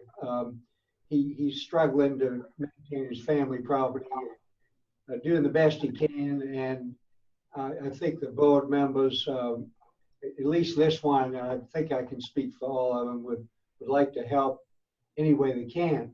The trouble with this approach is that City Council has passed a law, and we are compelled to follow that law. Our board grants variances in proper cases, not so that we can change the law, but if a property has an extraordinary and exceptional condition, then this board, under those circumstances, proper circumstances, can grant a variance to the law. The request here, unfortunately, is to change the law. It's to do away with the requirement, in my opinion anyway, the requirement that the property be registered in the National Register. And I think that it would set a very, very dangerous precedent to do that. And I don't really think that the Board of Zoning Appeals has the authority to do that. Having said that, I'm looking for a way to help you if I can. The only two things that occur to me is, one, Mr. Batchelder, would this property perhaps qualify as a non-conforming use? Has it been used as a boarding house recently enough so that it would be perhaps a non-conforming use? I don't believe so. That's my understanding, is that it's been 3 dwelling units, monthly rental, or used as dwelling units, not a boarding house. Okay. Well, that was that occurred to me that maybe that might provide Mr. Hall a remedy. The other thing that occurred to me is that the real solution here is to get the property registered in the National Register. And then the property would comply with all of the requirements that City Council has laid down, and would be entitled to this use as a matter right. Mr. Krawcheck, I appreciate your thoughts and your consideration. Can you clarify to me exactly what the non-conforming use means? I'm sorry, I'm not versed in the zoning jargon. Mr. Chacon, when a property doesn't meet the requirements of the zoning ordinance, but its use predates those requirements, then it's grandfathered and that use can be continued. Okay, and so how would we go about, deciding whether we are eligible for that or not? The person who could best advise you about that, or individuals, would be Mr. Batchelder and Ms. Ashby. I think they could, confer with you and talk about use of the property and see if there's any way that that there was a non-conforming use. That's a long shot. I think the other potential solution for you of registering the house, I think, is a better shot for you. But I think assuming that and I'm making a great assumption here that the board doesn't grant this use variance, but it's worth exploring those potential remedies for you. And as I say, I'm sympathetic to your plight. It's just City Council has not given us that much authority. We can grant a variance in proper cases, but our authority is limited. They make the law, and if there's an extraordinary, exceptional condition and all of the conditions of the ordinance are met, we can grant some relief. But we're not elected like they are, and we don't make the laws. We just do the best we can. So sort of like y'all are doing, to tell you the truth. I mean, y'all are trying to do the best you can with what you got. I appreciate that. I just don't think this is the proper forum. Well, with all due respect, you know, the point of a variance is something that varies from what would qualify for an ordinance. We just sat here and watched you approve, you plural, the board, many different situations that were not exactly the law, but a variance on the law. So I'm just wondering why and how you would not consider the history of use of this building an extraordinary, exceptional condition. It seems to me that it does qualify for the A, B, C, D on the variance test without weighing in any of the other behind the scenes parts of this STR history in the city. So perhaps you could speak on that for me, please. I can speak on some of that. I can, if you'd like.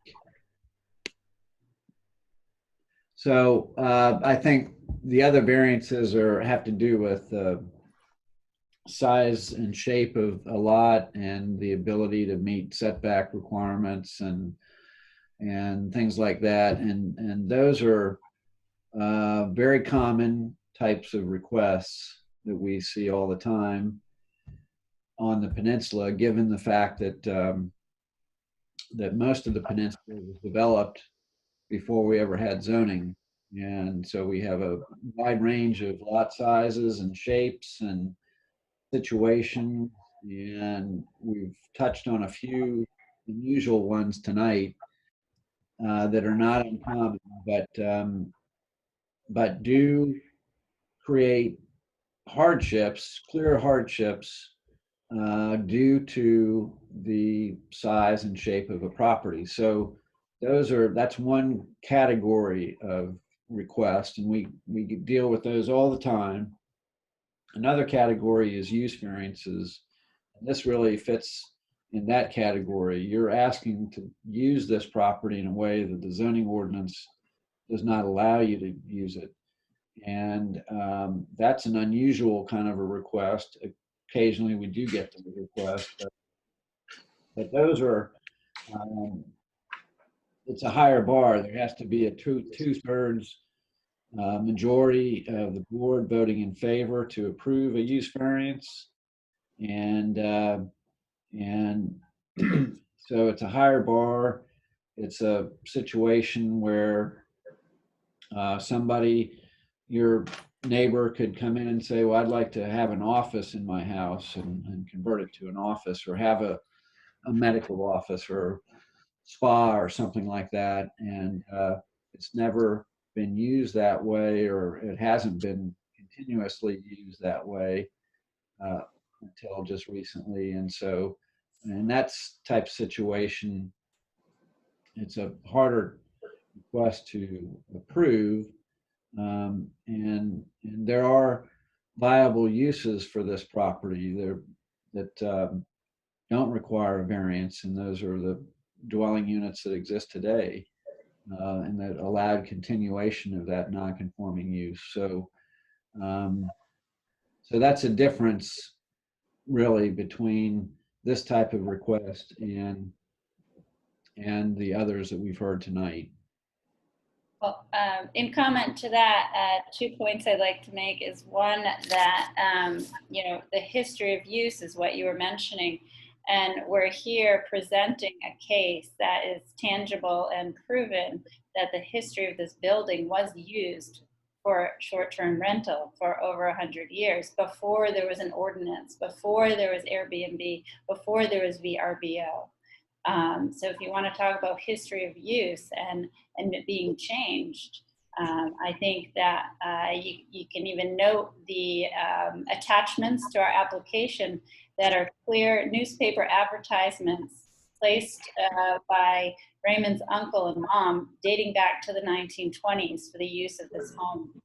So, you know, it just seems crazy that that's not going to be considered, or I hope it will be considered, that we're trying to take the building back to its original use.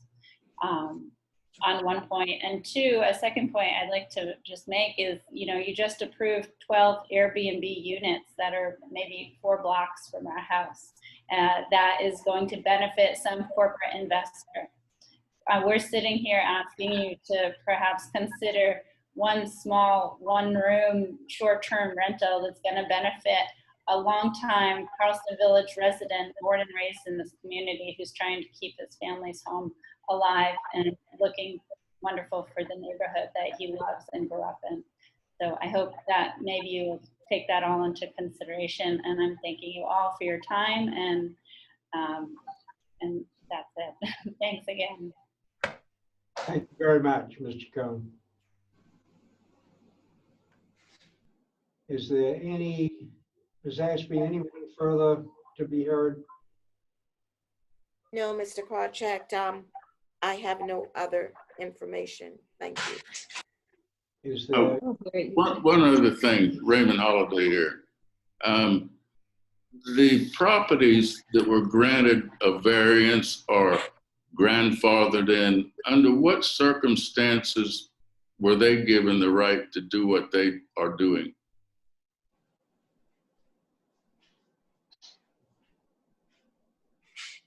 Well, typically they would be uses that would have been established and continued since prior to the zoning ordinance taking effect, and or prior to any records when we knew what they were allowed to do or weren't allowed to do. And so in those cases, you've got a non-conforming use that's continued, and it's considered to be grandfathered under our zoning ordinance and allowed to continue. And so that's the type of situation I think that you're asking about. So our non-conforming use dating back to the 1920s would qualify us then, I guess. I'm not aware of that use being present within the last 3 years. I mean, that would be a separate matter that we could discuss outside this, but so there just has to be proof of that activity pre-ordinance? Is that? Well, there would have to be proof of that activity within the last 3 years. Okay. Ms. Chacon, the discontinuance of that non-conforming use for a period of 3 years under the zoning ordinances causes it to be lost. And that's what Mr. Batchelder is talking about. But you're certainly welcome to take that up with Mr. Batchelder and Ms. Ashby outside of this hearing. I think we've gone beyond our time limit, and I think we've given this adequate discussion. I think that the applicants have done a good job of presenting their case. One other thing, Raymond Holiday again, is there possibility to get a transcript of this meeting? Yes, we can provide that. I would love to request that. And again, I thank you all for your time. I do feel like this is a David and Goliath situation. And I feel like I'm being steamrolled here. Mr. Holliday, I'm going to cut you off. We're doing the best we can. We hadn't taken a vote yet. We're going to give you a fair hearing, and you're not being steamrolled. I'm very comfortable telling you that. I say that with all the confidence in the world. You're going to get the best judgment this board can offer, and nobody's being steamrolled. All right, I appreciate that. I'm just thinking about the people who are. Mr. Holliday, thank you. Thank you. Thank you. Okay, is there any discussion? I would just like to add, can y'all hear me? Yes. Yeah. Okay, sorry, my computer is acting funny again. I would like to just kind of add to what Mr. Krawcheck said. I agree with everything that he said. And and I sympathize with the applicant and think that the application and the presentation was well prepared in illustrating the historic use of the property. But I also agree with Mr. Krawcheck that that we really have to follow the requirements of the zoning ordinance and how city council prepared that. And I'm not sure what more we can do in that regard. So. Any further discussion? Well, I feel the same way. We have to follow the law, just like everybody else. And the law is established by city council, not us. It's very clear as to what the requirement is in this particular case, having to do with the house being on the National Register. We can't change the fact that it's not on the register. And city council has directed us to consider that. And I don't think we have any choice, regardless of how we feel about the applicant and well-intending to, and I'm satisfied that he would run a first-class operation, but that still doesn't place the building on the National Register. Anyone else? Yeah, I also agree with Mr. Krawcheck's comments and Allison's comments. And I think that it might be really worth pursuing getting the home on the National Register, because it sounds like it does have a really important history, a history in the neighborhood as a boarding house. And even though it's been changed over the years, perhaps that is something that you can pursue if it seems like this is really the end use you want, is to have it operate as an STR, then maybe there is a way that it could be put on the National Register. And I think that was a great suggestion, and maybe something that could be, that could work out really nicely in your favor. I think it's a perfect opportunity to go ahead and do exactly what Ms. Richards said. You have so many variables there. I do sympathize. This doesn't have to be the end of it. You can refile again, but we have to go by rules and regulations. Anything further? Any further discussion? Are there any motions?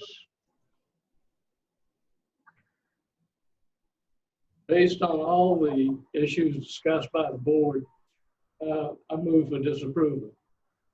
Okay, Mr. Robinson moves for disapproval. Is there a second to that motion? I'll second it. Ms. Grass seconds the motion. Okay. Any further discussion? I would just like to say I hope Ms. Chacon and Mr. Holliday, who presented a really compelling case to, in favor of, they've certainly convinced me to, that they need help. Unfortunate that this board is not in a position to change the zoning ordinance that City Council passed. And where I think they should go is to, if the architect that they engage doesn't, find another architect, they need to pursue getting this house registered on the National Register. That's where their relief is. And I think that their arguments strongly lead to that in that direction. But I do think that, unfortunately, if we could help them, we would. And unfortunately, we can't change the zoning ordinance. So that said, any further discussion? Okay. Anyone in favor of the motion for disapproval, please say aye. Anyone opposed, say nay. Ms. Grass. Aye. Mr. Judon. Aye. Ms. Richards. Aye. Mr. Robinson. Aye. And Mr. Krawcheck votes aye. and the motion for disapproval is unanimously passed.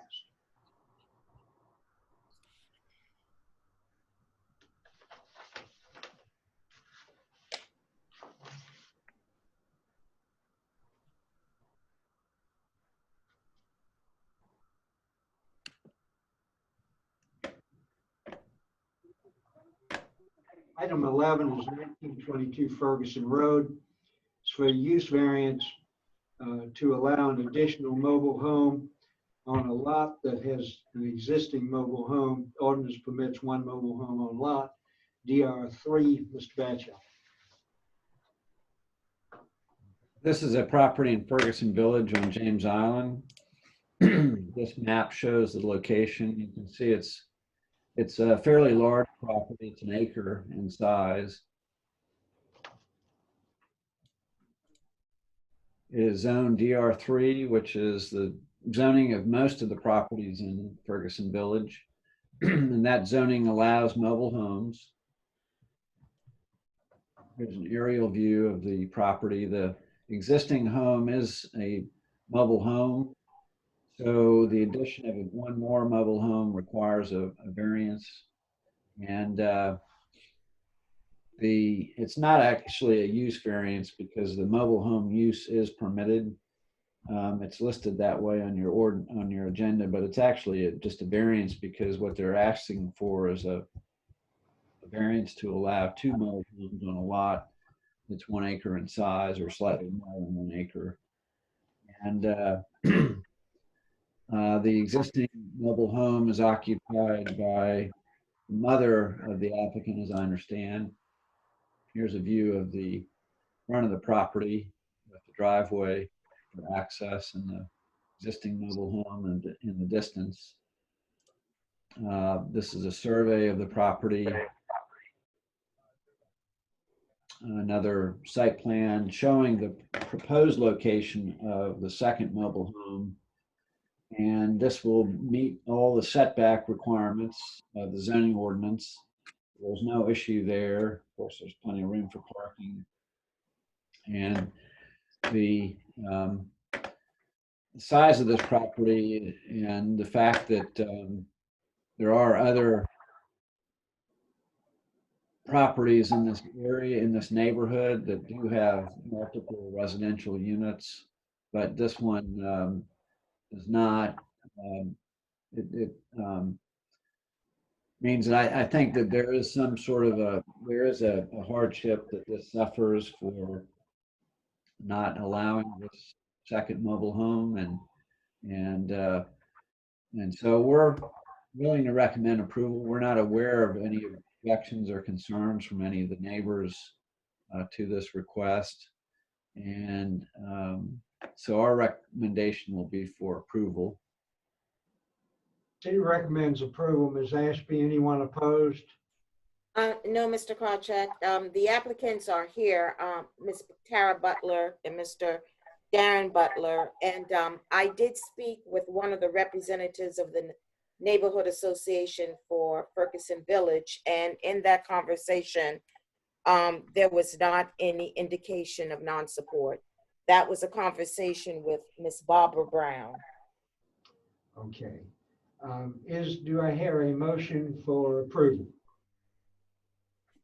Ms. Gray. I'm sorry, Mr. Robinson moves approval and seconded by Ms. Grass. Yeah. Any discussion? Okay, all in favor of the motion, please say aye. Any opposed, say nay. Ms. Grass. Aye. Mr. Judon. Aye. Ms. Richards. Aye. Mr. Robinson. Aye. And Mr. Krawcheck votes aye, and the motion is unanimously carried, and the application is approved.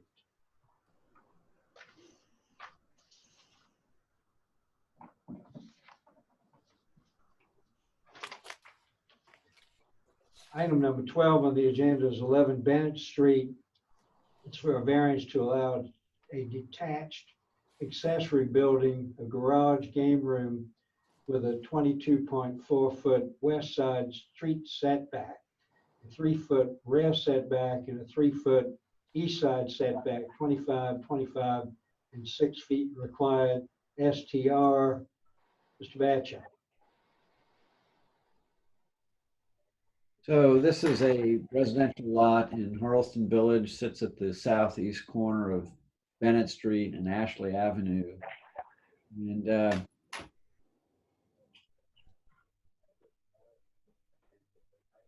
this aerial view shows the location of the residence on the lot. It faces Bennett Street. And so there's a large backyard that is accessible off of Ashley Avenue. Another view showing the building footprint on this residentially zoned lot. You will see on the adjoining lot that there is an accessory building on that property. Survey of the property. These are old Sanborn maps that show at various times there were accessory buildings in the backyard. 1944, 1951, 1955.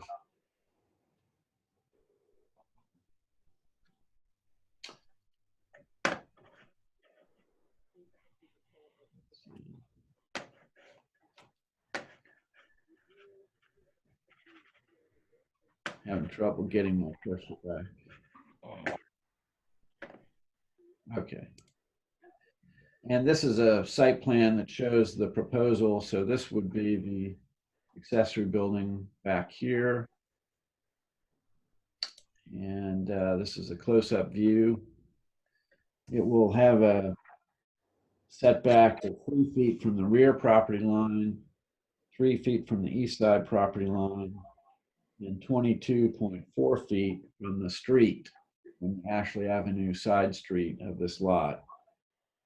If that 22.4 feet were increased to 25 feet, it could be increased to 25 feet, then there would not be any variance required. We could give this a staff approval, and that would be it, except that the width of the lot doesn't allow this 2-car garage to be reduced in size and still be able to be used as a garage. So that ends up, and the width of the lot ends up becoming or being the reason for this variance request, because they can't quite meet that 25-foot setback requirement from Ashley Avenue.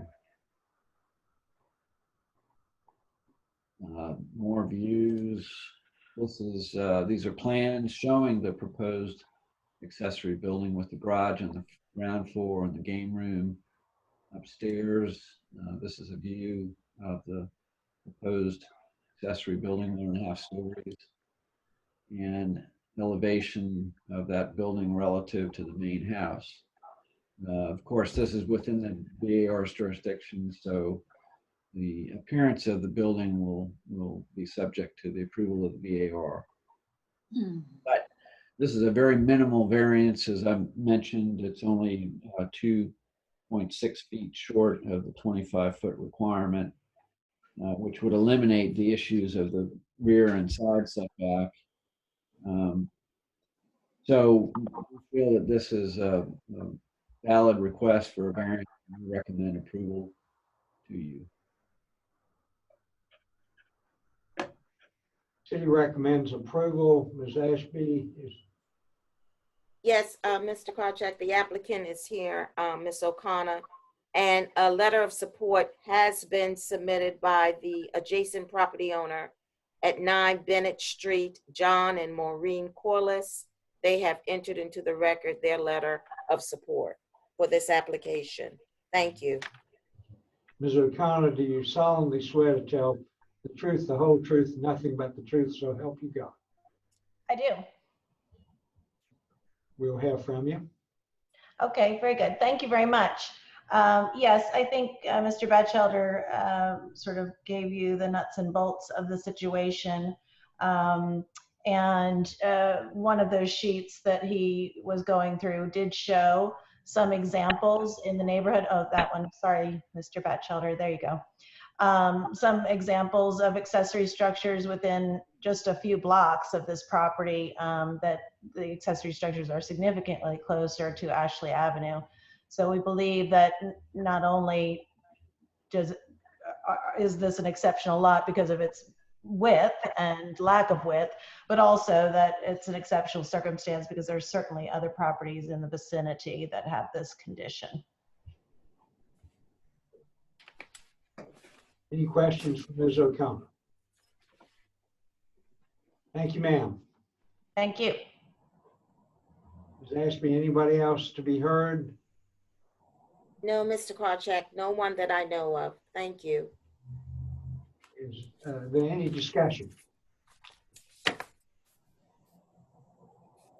Any motion? Approval. Mr. Robinson moves for approval. Is there a second to that motion? Second. Mr. John seconds the motion. Any discussion? You vote in favor, please say aye. Opposed, nay. Ms. Grass. Aye. Mr. Judon. Aye. Ms. Richards. Aye. Mr. Robinson. Aye. And Mr. Krawcheck votes aye. The motion is unanimously carried and the application is approved. Thank you very much. Have a wonderful evening. You as well. Ms. Ashby, Ms. Batchelder, is there any further business to come before the meeting? None that I'm aware of, Mr. Krawcheck. Yes, sir. Well, without objection, we will declare the meeting is being adjourned. Thank you. Good night. Night. Good night, Bye, everyone. everybody. Thank you so Thank you. much.